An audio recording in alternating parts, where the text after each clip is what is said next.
অম্বরবাবুর অসুস্থ মাকে বিরক্ত করার কোনো মানে হয় না, তাই আমরা আপাতত পাম্প এভিনিউ এর পাঠ শেষ করে সেনেদের অ্যাম্বাসেডরে চলে গেলাম গঙ্গার ধারে।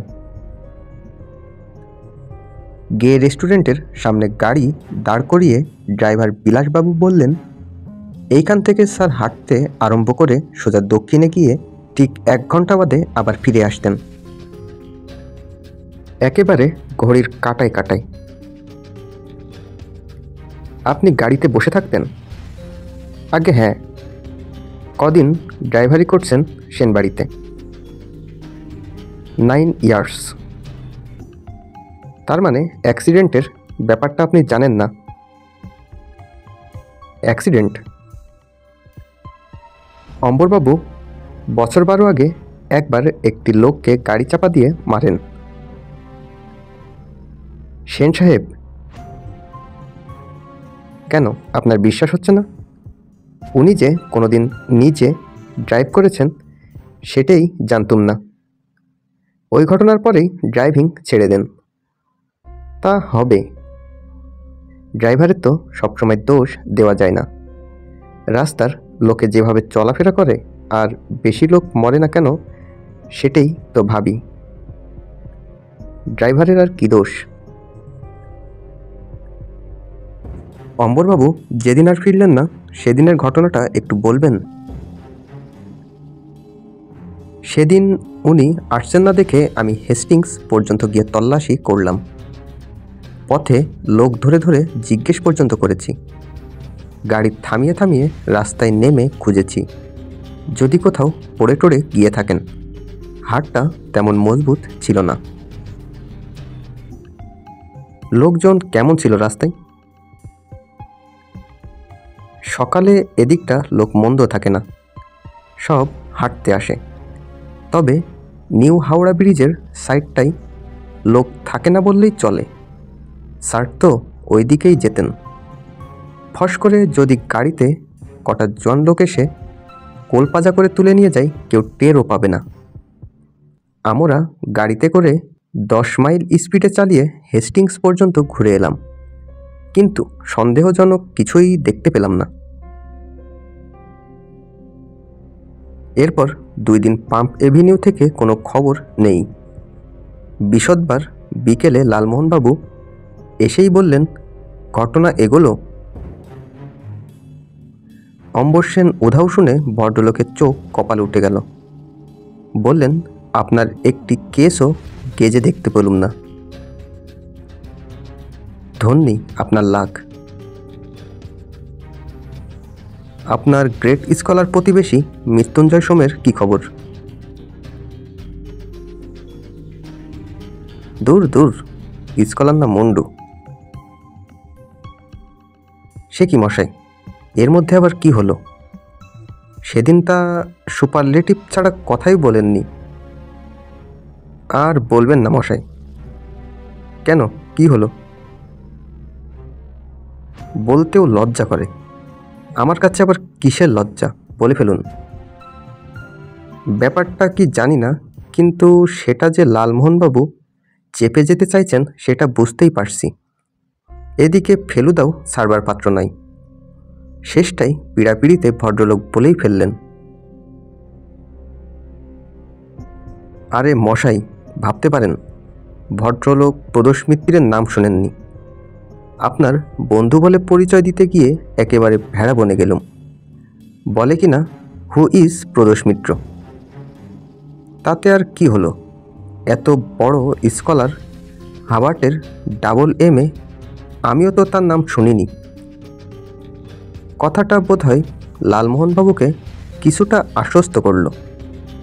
বললেন, তা যা বলেছেন, এত বড় দুনিয়ায় কটা মানুষকে আর কটা মানুষ চেনে। আর ভদ্রলোক বোধহয় বেশিরভাগ সময়ই বিদেশে কাটিয়েছেন। কাজেই এক্সকিউজ করে দেওয়া যায় না, কি বলেন?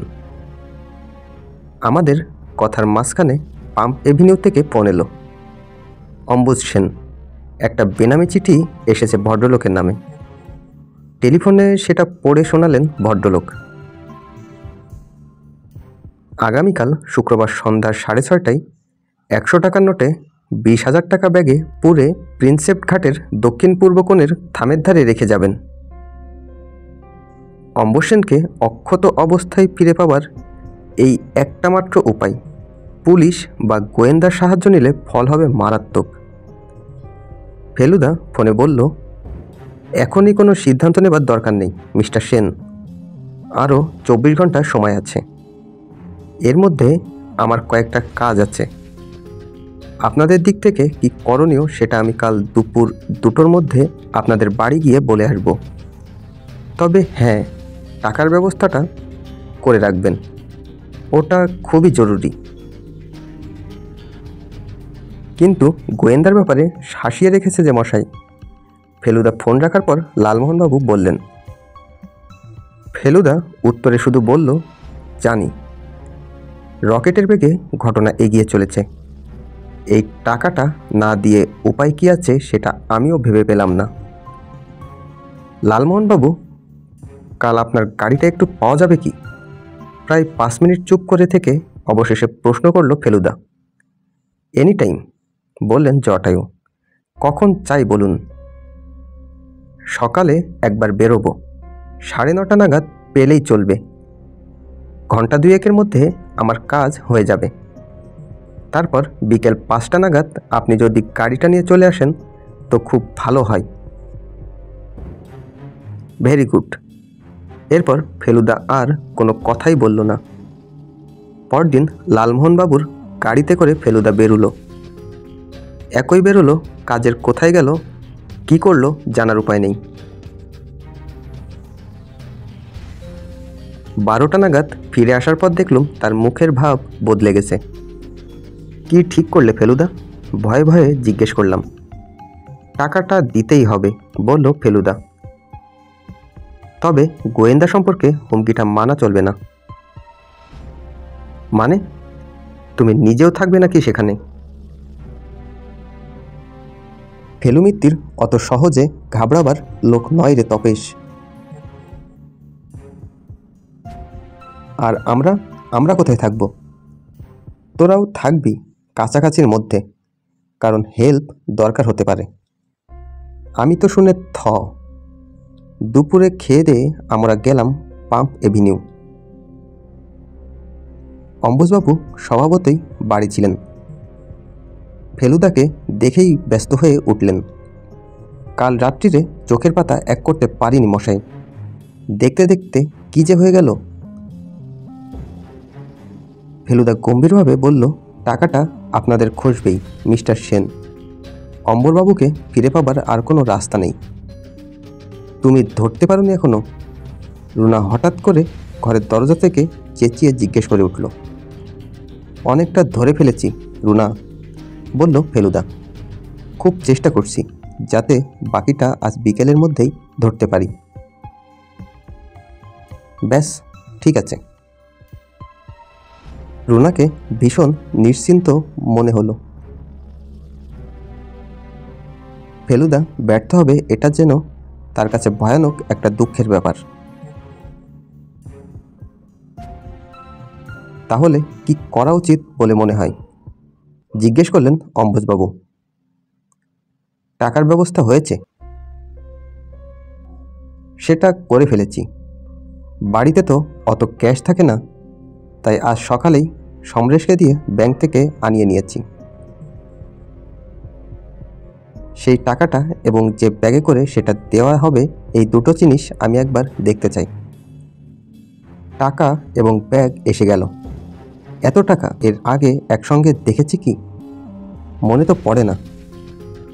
ফেলুদার সামনেই 20টা করে 100 টাকার নোট রাবার ব্যান্ড দিয়ে গোছ করে 10 ভাগে ব্যাগের মধ্যে পুরে দেওয়া হলো।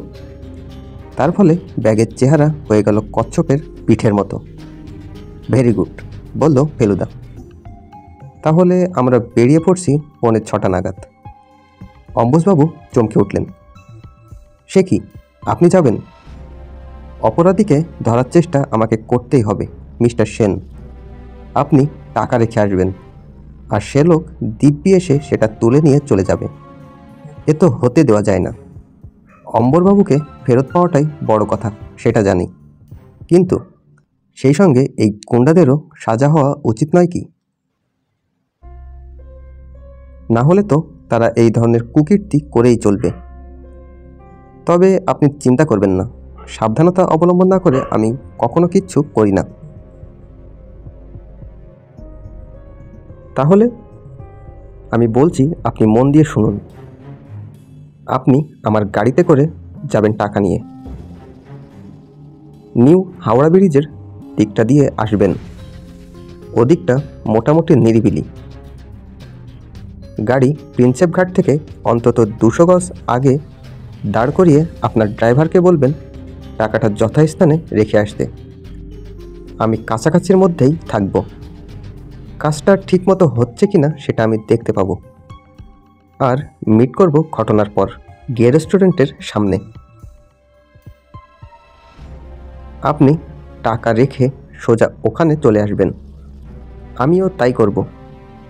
অপরাধীকে যদি ধরতে পারি তাহলে তিনিও আমার সঙ্গেই থাকবেন বলা বাহুল্যই। অম্বলবাবুকে দেখে মনে হলো তিনি বেশ নার্ভাস বোধ করছেন। সেটা অস্বাভাবিক নয়। টাকার অঙ্কটা তো কম নয়। আর গুন্ডারা কি করবে না করবে কে জানে। ফেলুদার প্রথম কথা হলো, মশাই, এমন অভিনব কেস আমি কোনোদিনও পাইনি। অবশ্য আমাকে জিজ্ঞেস করলে পরেও আমি এখনও বলতে পারবো না এর বিশেষত্বটা কোথায়। তাহলে আমরা কি করছি জিজ্ঞেস করলেন লালমোহনবাবু। শুনে নিন মন দিয়ে, বলল ফেলুদা। তুইও শোন তোপেশ। 5:30টার সময় আপনার গাড়ি নিয়ে আপনি আর তোপেশ চলে যাচ্ছেন গে রেস্টুরেন্টে। সেখানে আপনাদের অভিরুচি অনুযায়ী পানাহার সেরে ঠিক 6:15টায় রেস্টুরেন্ট থেকে বেরিয়ে শটান চলে যাবেন দক্ষিণে প্রিন্সেপ ঘাট লক্ষ্য করে। গাড়ি রেখে যাবেন রেস্টুরেন্টের সামনে। থামওয়ালা ঘাটটার কাছে পৌঁছানোর কিছু আগেই দেখবেন ডান দিকে একটা গম্বুজওয়ালা বসার ঘর রয়েছে। দুজনে সেখানে ঢুকে বেঞ্চিতে বসে পড়বেন। ভাবটা এমন হওয়া চাই যেন সন্ধ্যা ভ্রমণ আর বায়ু সেবন ছাড়া আপনাদের আর কোনো উদ্দেশ্যই নেই। ঘাটের দিকে আট দৃষ্টি রাখবেন, তবে যেন মনে না হয় ওটাই আপনাদের লক্ষ্য। তারপর 6:30 পর ওখান থেকে উঠে নিজ গাড়িতে ফিরে যাবেন। আমিও সেখানে আপনাদের সাথে মিট করব। ফেব্রুয়ারি মাস শেষ হতে চলল, কিন্তু এখনও দিব্যি ঠান্ডা। তবে শীতকালের মতো দিন আর অত ছোট নেই। 6টা পর্যন্ত বেশ আলো থাকে। আমি আর লালমোহনবাবু কফি আর মুরগির কাটলেট খেয়ে ঠিক 6:15টায় রেস্টুরেন্ট থেকে বেরিয়ে রওনা দিলাম প্রিন্সেপ ঘাটের দিকে। পথে লালমোহনবাবু মাঝে মাঝে বুক ভরে নিঃশ্বাস নিয়ে আহ উ শব্দ করে সন্ধ্যা ভ্রমণের অভিনয় করছেন। সেটা যে খুব কনভিন্সিং হচ্ছে তা নয়, কিন্তু আশেপাশের লোকজন এত কমে আসছে, ফুচকাওয়ালা আর ভেলপুরিওয়ালার দল এত পিছিয়ে পড়ছে যে এখন উনি যা খুশি করলেও আপত্তির কিছু নেই। 10 মিনিট লাগলো আমাদের গম্বুজওয়ালা বসার জায়গায় পৌঁছাতে। বেঞ্চ দখল করার পর এদিক ওদিক যে লালমোহনবাবু চাপা গলায় প্রশ্ন করলেন, তোমার দাদাকে দেখতে পাচ্ছ কি তপেশ? দাদা কেন, কোনো মানুষকেই দেখতে পাচ্ছি না ঘাটের দিকের মাঝিদের ছাড়া। কোনখানে লুকিয়ে রয়েছে ফেলুদা কে জানে। ঘাটের 150 বছরের পুরনো থামগুলো মাথা উঁচিয়ে দাঁড়িয়ে আছে। তাদের মধ্যে ফাঁকগুলো ক্রমেই অন্ধকার হয়ে আসছে। ওখানে গিয়ে কেউ টাকার ব্যাগ রাখলে বা সে ব্যাগ নিতে এলে কেউ দেখতেও পাবে না। ওই যে লালমোহনবাবু আমার হাত খামচে ধরেছেন। হ্যাঁ, ঠিকই দেখেছেন ভদ্রলোক। একজন সাদা প্যান্ট আর কালো কোট পরা লোক হাতে একটা ব্যাগ নিয়ে এগিয়ে যাচ্ছে প্রিন্সেপ ঘাটের দিকে। অম্বরবাবুদের ড্রাইভার বিলাসবাবু। বিলাসবাবু এবার থামগুলোর ফাঁক দিয়ে ভেতরে ঢুকে অন্ধকারে মিলিয়ে গেলেন। মিনিট খানেক পরেই তাকে আবার দেখা গেল। এবার হাত খালি। বড় রাস্তায় পড়ে ডাইনে মোড় ঘুরে গাছের আড়াল হয়ে গেলেন ভদ্রলোক। 6:30 বেজে গেছে। আলো আরও পড়ে এসেছে। এখন সামনের সারির থামগুলো ছাড়া আর কোনোটাই দেখা যাচ্ছে না। একবার মনে হলো অন্ধকারের মধ্যে কে যেন নড়ল, কিন্তু সেটা চোখের ভুল হতে পারে। এবার দেখলাম সেনদের গাড়ি আমাদের সামনে দিয়ে রেস্টুরেন্টের দিকে চলে গেল। তারপর 3 জন জিন্স পরা ছেলে আর তাদের পিছনে ঢোলা প্যান্ট পরা হাতে লাঠিওয়ালা এক বৃদ্ধ ফিরিঙ্গিও সেই দিকেই চলে গেল। আমরাও উঠে পড়লাম। আর ঠিক 10 মিনিটই লাগলো আমাদের গাড়িতে পৌঁছতে। কিন্তু ফেলুদা কই? এবার গাড়ির ভিতরে চোখ গেল। নস্যি রঙের আলোয়ান জড়ানো এবং লুঙ্গি পরা এক বুড়ো বসে আছে ড্রাইভার হরিপদ বাবুর পাশে। থুতনিতে খোঁচা খোঁচা দাড়ি, কিন্তু গোপ নেই। সালাম কর্তা, লালমোহনবাবুর দিকে চেয়ে বলল লোকটা। এ আর বলতে হবে না, ওই মুসলমান মাঝি ফেলুদা ছাড়া আর কেউ না। এদিকে অম্বুজবাবুও এসে পড়েছেন রাস্তার ওদিক থেকে। তার কাছে ফেলুদার নিজের পরিচয় দিতেই হলো। নিকো থেকে ঘাটটা সবচেয়ে ভালো দেখা যায়, তাই ওখানেই ওত পাতার সিদ্ধান্ত নিয়েছিলাম। কিন্তু কি হলো সেইটা বলুন মিস্টার মিত্তির। ফেলুদা গম্ভীর। Very sorry mister Sen. মানে? আমি ঘাটে ওঠার আগেই সে লোক টাকা নিয়ে হাওয়া। বলেন কি, টাকা নেই? লোকটাকেও ধরা গেল না? বলছি তো আমি অত্যন্ত দুঃখিত। অম্বুজবাবু কিছুক্ষণ ফ্যালফ্যাল করে চেয়ে রইলেন ফেলুদার দিকে। কথাটা যেন ভদ্রলোকের বিশ্বাসই হচ্ছে না। সত্যি বলতে কি, আমারও কেমন যেন মাথা ঝিমঝিম করছিল। ফেলুদাকে এভাবে হার মানতে এর আগে দেখিনি কখনো। আপনাদের পুলিশের সাহায্যই নিতে হবে মিস্টার সেন, বলল ফেলুদা। আপনি বাড়ি চলে যান। এবার তো অম্বরবাবুর ফিরে আসা উচিত। আমরা একবার বাড়িতে টু মেরে আপনার ওখানেই আসছি। এই বেশে তো আর পাম্প এভিনিউয়ের বৈঠকখানায় ঢোকা যাবে না। বাড়ি যাওয়ার একমাত্র কারণ ফেলুদার একটু ফিটফাট করে নেওয়া। তাছাড়া হাতেও রং লেগেছিল। জিজ্ঞেস করতে বলল। আলকাট্রা, সেটাও ধুয়ে নেওয়া দরকার। আলকাট্রাটাও মেকআপের অংশ কিনা জিজ্ঞেস করাতে কোনো উত্তর দিল না ফেলুদা। আমরা যখন পাম্প এভিনিউ রওনা হলাম তখন প্রায় 7:30 বাজে। পথে লালমোহনবাবু একবার বলেছিলেন, আপনার অমন ব্রিলিয়ান্ট মেকআপটা মাঠে মারা যাবে। ভাবিনি মশাই, কিন্তু তাতে ফেলুদা কোনো মন্তব্য করেনি। পাম্প এভিনিউ পৌঁছানোর সঙ্গে সঙ্গেই রুনার গলায় উচ্ছ্বাসিত চিৎকার শোনা গেল, জেঠু এসে গেছে। অম্বরবাবু ফিরেছেন আমরা আসার মিনিট 10 আগে। আমরা বৈঠকখানায় গিয়ে ঢুকতেই ভদ্রলোক চোপা ছেড়ে উঠে হাত বাড়িয়ে ফেলুদার হাত দুটো ধরে ঝাঁকিয়ে দিলেন। ভাই, ভাইয়ের বউ, ভাইজি, সমরেশবাবু, বিলাসবাবু সকলেই ঘরে রয়েছেন। কোথায় আটক করে রেখেছিল আপনাকে? একগাল হেসে প্রশ্ন করলেন লালমোহনবাবু। ও সে আর বলবেন না। ফেলুদা হাত তুলে বাধা দিল ভদ্রলোককে। উনি তো বলবেনই না, আর আপনিও বলবেন না মিস্টার সেন, কারণ বললেই একরাশ কল্পনার আশ্রয় নিতে হবে।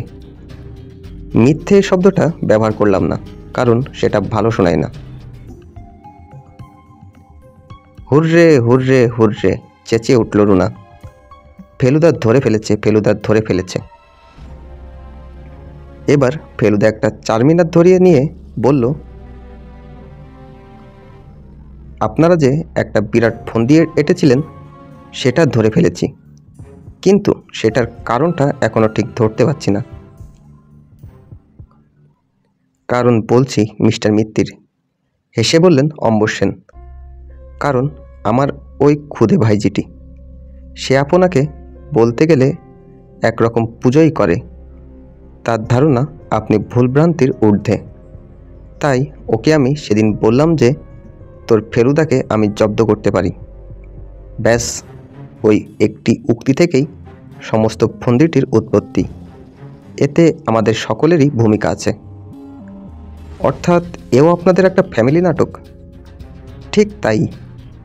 সবাইকে সব কিছু আমি শিখিয়ে পড়িয়ে দিয়েছিলাম।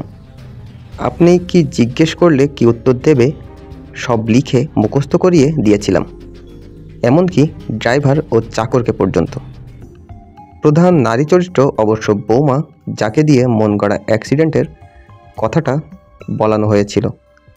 আমি নিজেও ভাবিনি যে আপনি ব্যাপারটা ধরে ফেলবেন। ইনফ্যাক্ট এই নিয়ে আমার ভাইয়ের সঙ্গে 100 টাকা বাজিও ধরেছিলাম। এ ব্যাপারে রুনার উৎকণ্ঠই ছিল সবচেয়ে বেশি। কারণ তার হিরো যদি ফেল করতো তাহলে তার দুঃখের সীমা থাকতো না। এই ঝুঁকিটা অবশ্য আমাকে নিতেই হয়েছিল, কিন্তু এখন সে নিশ্চিন্ত। এবার বলুন তো আপনার সিস্টেমটা কি? কিসে আপনার প্রথম সন্দেহ হলো মিস্টার মিত্তির? ফেলুদা বলল, প্রথমত এবং প্রধানত দুটো ভুকু, দুটোই আপনার কাজের ঘরে পাওয়া। এক হলো হিমালয়ান অপটিক্যালসের ক্যাশ মেমো।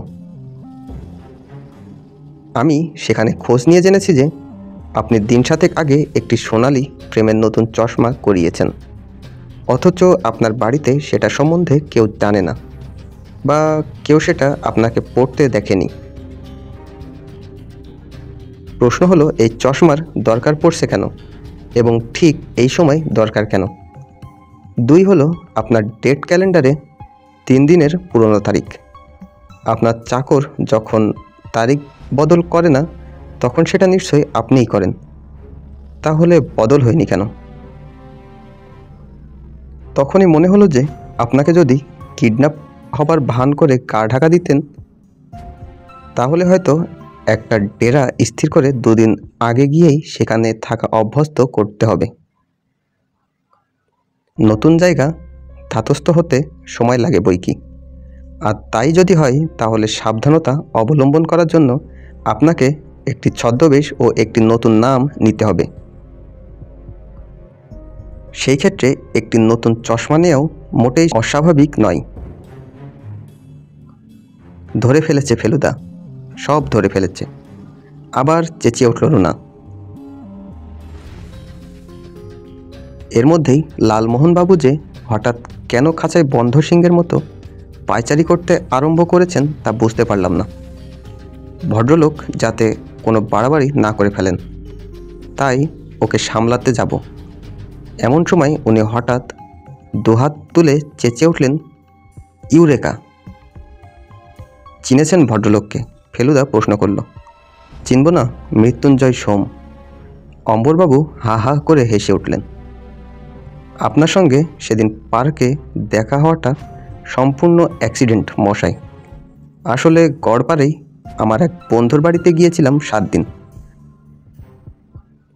আপনি যখন এগিয়ে এসে জটায়ু টটায়ু বলে নিজের পরিচয় দিলেন তখন ভাবলাম, বা রে, এ তো বেশ মজা।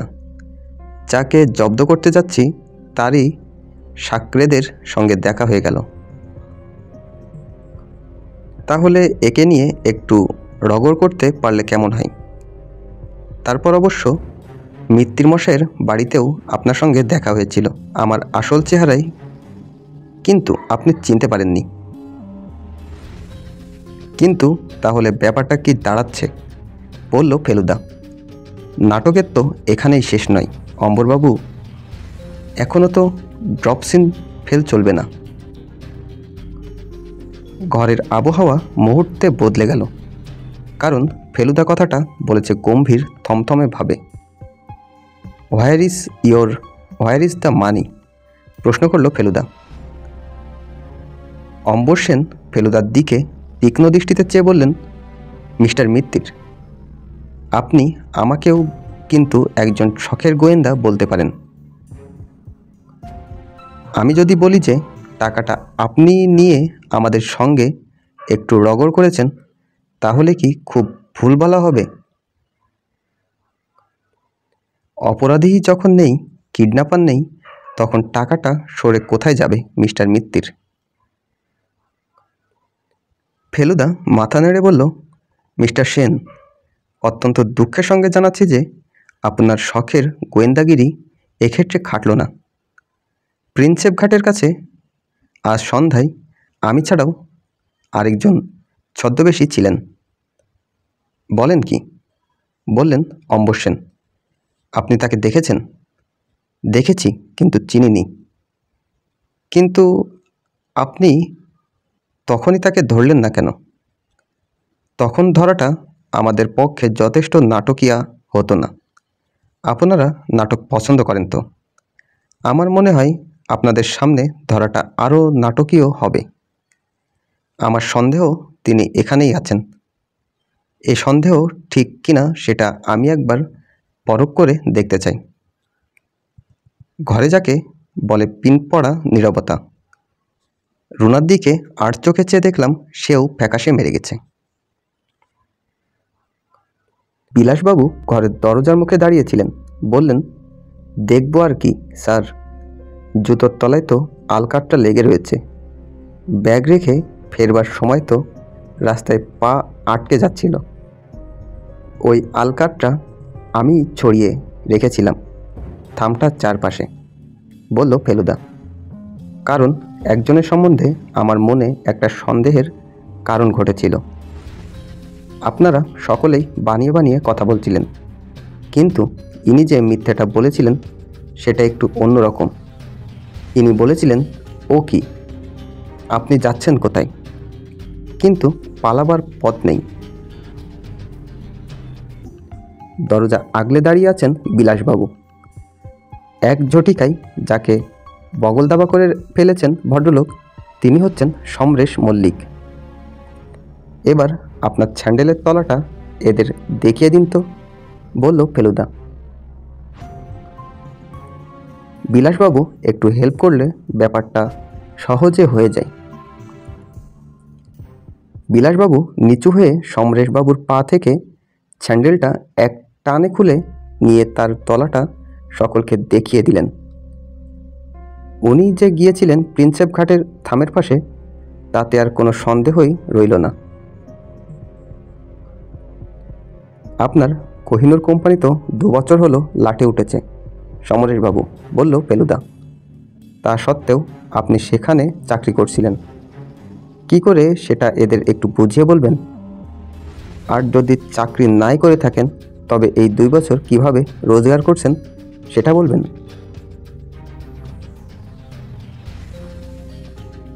সমরেশবাবু নিরুত্তর। বিলাসবাবু এখনও তাকে ঝাপটে ধরে আছেন। মনে হয় পুলিশ আসার আগে পর্যন্ত সেভাবেই ধরে থাকবেন।